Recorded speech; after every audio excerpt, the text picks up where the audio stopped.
Listen, Frankie, you know, we throw this phrase around. You are our favorite guest. Yeah, we say it quite often. We say it quite often. Sometimes to appease the people that come. I mean, you know, you don't want people walking out of here with self-esteem issues. Exactly. People must leave here better than they came in. Exactly. But really, when we say this next guest is our favorite guest, No, it's our favorite guest by far. we absolutely mean it. Anele and the club on 947.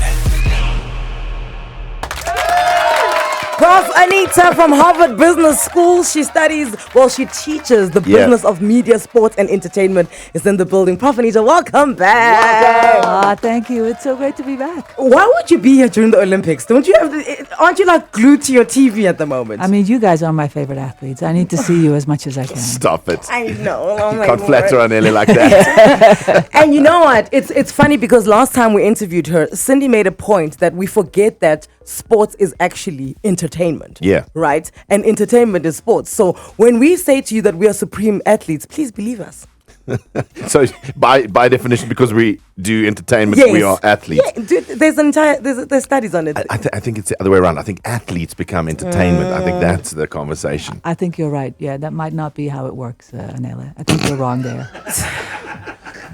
And this is the woman who wants me to go to her course at Harvard. Do you keep on coming back to South Africa because you just come to remind me that I'm supposed to come to Harvard with you? I feel my career is not complete until I've seen you in my classroom. And so I'm going to be relentless about that objective to get you to come to Harvard. 4th to the 7th of June 2025, I shall be there.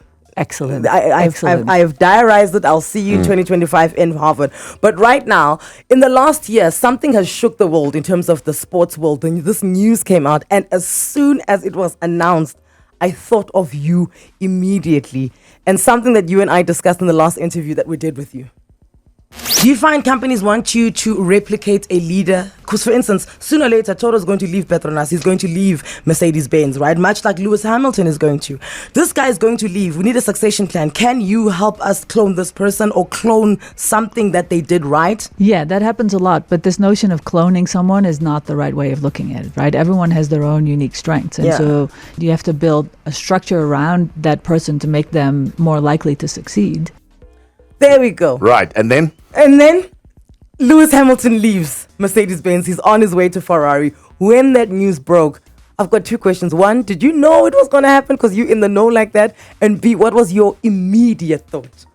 I had absolutely no idea it was going to happen. Toto was in my classroom a few weeks beforehand, and we were actually with the students were discussing the contract renegotiations. Yeah. Oh. And so I knew the details of the contract. I knew it was a 1 year with an additional option for a year. But I had no idea that he was about to leave. Did Toto look stressed? He did not look stressed. When he was in the classroom, no, he looked perfectly fine. Like the Toto that we all know, right? Exactly. So when the news drops, do you pick up your phone and you WhatsApp him, you call him, you send a message in a bottle and be like, "Hey, yo, dog, what's going on?" Well, I don't call him dog. Let's make that clear. I call him Toto. Mr. Wolff. Exactly. But I did send him a quick message, yes, to say, "Wow, I did not see that coming." And he said, I can't remember exactly what he said. "It's on your phone, Prof." Yeah, just open there. Tell us what Toto said. Okay, so what did you think immediately? Let's leave the dog, Toto, Mr. Wolff, to the side now. For you, because this is what you teach in Harvard. You know, the succession plan. Being agile, being able to know those things are coming and what you're going to do when they come. When you heard that for both businesses now, for Mercedes-Benz and for Ferrari, what did your business mind think? Well, for Ferrari, I think it's a big get, right? Yeah. So this it's the biggest sports brand in Formula One. I think Ferrari, many drivers want to drive for Ferrari once in their life. And so I think it makes sense for Lewis Hamilton to make this move. But it's a loss for Mercedes in the short term, for sure. But there was always going to be a time when he would stop driving for Mercedes. And it was written on the wall that this was going to happen sooner rather than later. And they have some really good young drivers. But on a business move, because what I found when that announcement came with Lewis, and you saw Ferrari's share price skyrocketing, and then the merchandising going up, and Lewis Hamilton, he's what David Beckham is for merchandising, is what Ronaldo is for merchandising. Yeah. As soon as that person is in your team, then you see your business, your ROI coming through. For Mercedes-Benz, in that regard, so immediately it's a bit of a dip when it comes to business. But don't you think they should have kept him? Then he can become like an ancestor, like what Niki Lauda was. When he's inside the team and he's doing managerial decisions like a Toto.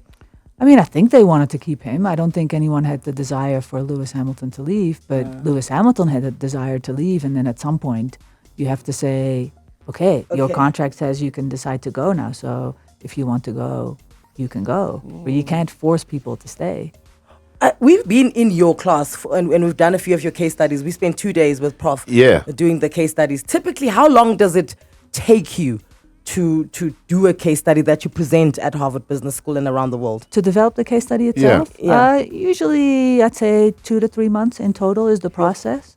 Okay. Sometimes a bit shorter, sometimes a bit longer, but and that's not all months working on the case, right? There's a few interviews here and there initially, and then there's a visit to the company or to the people usually, and then there's a few weeks of writing time. What I enjoy, because if you ever are lucky enough to be in Prof. Anita's class, right, go for it. Dude, it is the wildest time of your life. You learn so much so quickly and in such an engaging way as well. But what I love about a lot of it is you look at the case studies of all these different people in entertainment and sports and etc. And at the end of the sort of the case study, there's always these questions. What do you think would happen next? What do you? By now, you've been doing this for a whole bunch of years, and I think that's the Toto Mercedes one is an interesting one because we had the what's next conversation and you get to see that unfold, right? So how many of these unfolding things that happen next do you look at and go, oh, we had that spot on in our case study. We knew that was what was going to happen. You're not judging whatever the participant in the study is, but you're looking at it going, we predicted that. Yeah, that happens quite a bit. I don't mean to brag. No, please but brag. It does happen quite a bit. Round of applause. Yes. Give this man a round of applause, yeah? But by the way, now that you've said you're going to be in the class in June, all your fans will sign up as well. So we're gonna be running out of spots real soon. The whole of Harvard will be just one class. Exactly. Yeah. We'll all be Johannesburg. We'll be the Johannesburg faction of the Harvard Business School. On the way, I want to ask you, and I'm going to give you a chance to have a think about this. Is there a case study that you have done and you're just doing it purely because that's something that interests everyone, but you yourself, you're just like, I'm not entirely interested in this, but I see that there's an interest from other people to do it. Has there ever been one like that? No, I've had opportunities to do those cases, but then I wouldn't do them because if I'm not excited about it, I don't think I'm the right person to write that case study. So lots of people have said you should write on Indian cricket. And not to say anything negative about Indian cricket, but I cannot get excited about Indian cricket, so I'm not the person to write that case. And the IPL is literally massive. It's like billions of dollars, and you're just like, nah. At least so far, I've always said, that's not me. Maybe I'll change my mind, but so far, I've not gone down that path. Do you get called sometimes, Prof, to consult when people are doing these huge documentaries on sports and media stars across the globe? Because this is knowledge that you just have, at your fingertips. That does happen sometimes, yes. Oh. Yes. When is your documentary at Netflix going to be? I think it has to be something that you start doing. I don't think anyone has ever expressed an interest in doing a documentary on me before. I don't think it should be a documentary. I think this is a film, right? A feature film. I think Beautiful Mind, right? Because professor with Harvard, right? Beautiful Mind meets...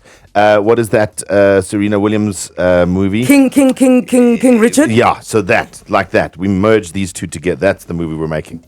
I love it. Can you sign it off? Are you giving me the rights? Yeah, can we Absolutely, have the rights? Yes, where do I sign? Officially, yeah, because I'll tell you why. She literally is the media whisperer. When she says something is going to happen, she's not just thumb-sucking it. Obviously, you heard she's done the research months and months and months on end, and then until they can make a call of where this should go or how this should go. Have a listen to the last time we asked her, because she said the reason she set her feet on African soil is because of 1.2 billion reasons, because that's how many people are in Africa. Yep. Therefore, you've got the economy of media, business, and sport. You are here in South Africa and you are telling us that, hey guys, you guys have got a market share. You've got 1.2 billion people. So you are telling me that I should be creating my own Hollywood here. Yeah, I think there are lots of examples that we see that Africa is actually a really good market to be in. When we look at music, for instance, everyone who's making it big in Afrobeats is actually based here or at least has one foot here. And I think that is a really great place to be. And then Afrobeats blows up exponentially across the globe, right? We're looking at Tyler, we're looking at Kabza De Small, Yeah. right? You called that. You said Afrobeats is the next blockbuster here, and this is why you don't need to leave the continent. My question around Afrobeats, it sometimes seems a little like everything is happening by chance or by favor. How do you think that we can like circumvent that and like kind of move away from where things look like, It's by accident It's by almost. accident. Well, first of all, this was the easiest prediction to make, right? That Afrobeats was gonna take off in a major way. You started to see the signals, I think, all around the established media in the U.S. and in Europe and across the world. But very often people say it feels like it's sort of an instant success, or it's sort of everything happens by happenstance. Overnight. But with most successes in the media space, that's not how it works, right? This is years of planning, and this is people working very, very hard behind the scenes to break through existing structures that are not set up because they don't sound like what is popular at the moment. So it takes a long time to break through. And so when it comes to you, right, because clearly teaching is your calling. Okay. But surely you've been offered jobs by corporates where they're like, leave Harvard and come and be based inside my corporation. Maybe Google has called you, or Amazon, or who the AI guys. Well, I'm sure that there's a lot of places who would want that kind of expertise. Or Coca-Cola want you inside their barracks where you're fighting and swinging for them. Have you turned down many corporates? I have, but I feel I'm playing for the best team. I'm playing for Harvard, which is like driving for Mercedes or Ferrari, or it's playing for FC Barcelona or Real Madrid. And it's hard to say no to that and say I'm going to go somewhere else. So I feel I have the best job in the world. Why would I leave it? When was the last offer? The last offer was probably sometime last year. Which one did you come close to taking? You were like, ooh, this sounds sweet. What? I can be based in the Bahamas? I can't think of any major corporations that are based in the Bahamas. Come on. Are you going to tell us? I can't tell you. Oh, Top secret. She's so honorable. No, very much so. Very, very much so. Another thing you said the last time you were here is that when you are in the business of media, sport, and entertainment, you have to make big moves. You have to make, you called it blockbuster moves. Yes. In the last year, which one sticks out to you where somebody made a move and you were just like, ooh, that right there is a blockbuster move? Ooh, that is a tough question. Because Frankie, you were talking about one yesterday, Ryan Reynolds. Yeah. Ryan Reynolds is one series of big moves. Yes. Yes. But have you done a case study on him? Have you spoken to him? Not yet. Okay. Not yet. I hope to one day be able to do one. Yes. I was going to say, I don't think it's the last year, but bringing Lionel Messi to Inter Miami Yes. by David Beckham, that is the blockbuster moves of all blockbuster moves. So I did write a case study on that. Did you write a case study Yes. on that one? Yes. Oh, dude, listen, to wrap it up, Frankie and I can attest until we are blue in the face Yeah. about how engaging and amazing these case studies are. You literally, you feel like you wrote it. You know somebody's doing a good job when you feel so included in the entire process that you feel like you were there when they were writing it. That's how your mind is awoken and you engage. I think one of the big things is because this is the beauty of sports and entertainment. We live this, our lives. We live this through social media. We live this through what we watch on TV. So we're seeing the sort of the results often of these people behind the scenes making these moves in certain ways. And that's what's so interesting about the Prof's work, is that you get sort of to look into the behind the scenes business side of why this is happening. And then start realizing what you're seeing and how this actually works in the background. Because I think that's what a lot of people yearn for. You see these conversations online all the time. But what's happening in the background? How does this actually happen? And Well, thank you. I think I should hire you as my PR agent Yes, right absolutely. away. I'm available. Yeah. As you can come see, to Harvard. Prof Can I doesn't- poach him to come to Harvard? Yes, I'm going to bring him with. It's a buy one, get one free special. Excellent. This is how it's going to work. Prof, it's always such a pleasure to speak to you. How long are you in the country now? I'll be in the country for 2 weeks, actually, but most of it is on safari. Good for you. So I'm here this week, and then I go to the north. Wonderful. Do you know which safari you're going to? I'm going to Tswalu. Oh, wow. Frankie knows these things. Yeah, wow. Is it No, fancy? It's nice, Is it the huh? one? She's seeing all of them. She's seeing that's Mufasa, nice. Scar, All of Timon, them. Pumbaa, yes, Zazu, all of them. everyone. Yes. Okay, wonderful. And I know you're doing some work with Momentum. Prof, are you allowed to talk about that? Yeah, tomorrow we're doing a day of case studies, all for female athletes. Oh, nice. Because they've got a She Owns Her Success movement that's going on. And I know they bring out Susie Wolff next week. Susie Wolff is coming next week, yes. Amazing. Amazing. I'm just like, okay, it's fine, Prof. Every time you come, you bring the sun with you. And it's a wild thing to bring the sun to Africa, but for some odd reason, you managed to do it. Prof. Anita Elberse from Harvard Business School. She's in media, sports, and entertainment at Harvard. Anele and the Club on 947.